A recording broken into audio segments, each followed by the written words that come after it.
నిన్న కూటమి ప్రభుత్వం ప్రవేశపెట్టిన బడ్జెట్ నిరుద్యోగ యువతకి, విద్యార్థులకి, తల్లిదండ్రులకి ఏ ఒక్కరు కూడా ఆనందంగా ఉండే బడ్జెట్ అయితే కాదు. తీవ్ర నిరాశలో ఉన్నారు.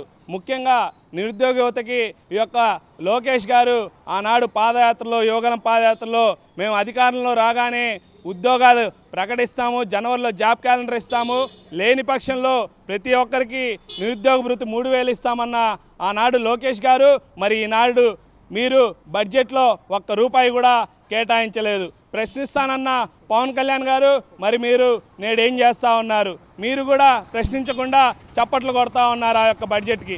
అదేవిధంగా ఆనాడు అమ్మఒడికి ఒకరికే దాదాపు ఆనాటి ప్రభుత్వం జగన్ ప్రభుత్వం గారు 20,000 కోట్ల రూపాయలు బడ్జెట్లో కేటాయిస్తే ఈనాడు వీళ్ళు అధికారంలో రాకముందు నీకు 15,000, నీకు 15,000, నీకు 15,000 అమ్మఒడి పేరుతో మేము ఇస్తామని ఒక సంవత్సరం ఎగనామా పెట్టారు. సరే, ఈ సంవత్సరం అన్నా మా కళలు నెరవేరుస్తారా అని ఈ యొక్క తల్లిదండ్రులు చూస్తూ ఉంటే కేవలం 9,000 కోట్ల రూపాయలు మాత్రమే దీంట్లో బడ్జెట్లో ప్రవేశపెట్టారు. ఆ 9,000 కోట్ల రూపాయలతో మీరు ఎంతమంది విద్యార్థులకు న్యాయం చేయగలరు?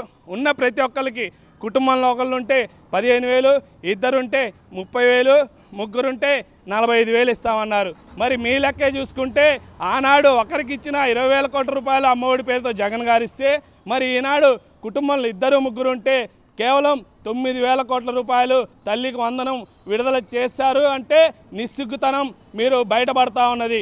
అధికారం కోసం హామీలు ఇవ్వడము, హామీలు ఇచ్చిన తర్వాత మొన్న చంద్రబాబు నాయుడు గారు బహిరంగంగా చెప్తా ఉన్నారు, సంపాదన వచ్చే మార్గం ఏమైనా ఉంటే నా చెవిలో చెప్పండి అంటారు. ఇంకో పక్క పవన్ కళ్యాణ్ గారేమో నాకు ఢిల్లీలో పెద్ద ఎత్తున పరిచయాలు ఉన్నాయన్నారు. 3 లక్షల కోట్ల రూపాయలు అమిత్ షా గారు నిధులు ఇచ్చామని చెప్తా ఉన్నారు. మరి ఏం చేశారు? ఆ నిధులన్నీ ఏం చేశారు మీరు ప్రజలకు చెప్పండి.